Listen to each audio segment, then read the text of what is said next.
This is a movie of the collapse of the South Tower of the World Trade Center, taken with a handheld camera. In the original video, the camera is moving wildly, so the details of the collapsing building are hard to see. To make it easier to study the details of the collapse, I separated the movie frame by frame and wrote a program to transform the images in such a way that the image of the building remains essentially fixed, even though the camera is moving. I then reassembled a sequence of still frames into a slow-motion version of the movie. Some things to notice. Notice that the building is not collapsing one floor at a time. Material is being explosively ejected from many floors at the same time. This contradicts the pancake theory that would explain the ejections as dust puffed out from between the floors as they slammed together. Notice that the leading edge of the explosions is extremely uniform, forming perfectly horizontal lines along both visible faces of the building. But explosive ejections are continuing on other floors as well, and all of this is happening many floors below where the actual collapse is occurring.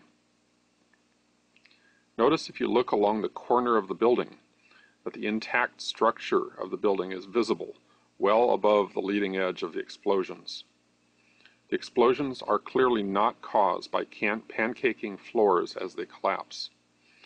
They precede the collapse, well in advance of the actual collapsing portion of the building. Notice that the cloud of debris is not moving down the building. It is being ejected horizontally outward at high speed. From where they landed, one can calculate that heavy girders are ejected at speeds of up to 60 miles per hour. The debris cloud appears to be moving down the building, but what is actually moving down the building is a wave of explosions. The pattern of explosions moves down the face of the building, but the explosions themselves are directed horizontally outward. Notice that although the destruction of the building seems to be progressing in an extremely uniform manner, at the same time, seen from other points of view, the top section of the building is in fact in the process of toppling over. The toppling section is hidden in the dark cloud of smoke above the light-colored cloud of debris. The collapse is actually quite asymmetric. Why then the very symmetric ejection of mass many floors below the point of collapse? What is perfectly symmetric is the steady, advancing leading edge of the explosions that accelerates down the two visible faces of the building ahead of the collapse at ever-increasing speed.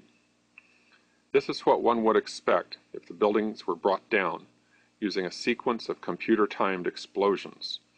This is not what one would expect of a building whose top section is toppling and whose inner core of 47 massive vertical columns is resisting the collapse.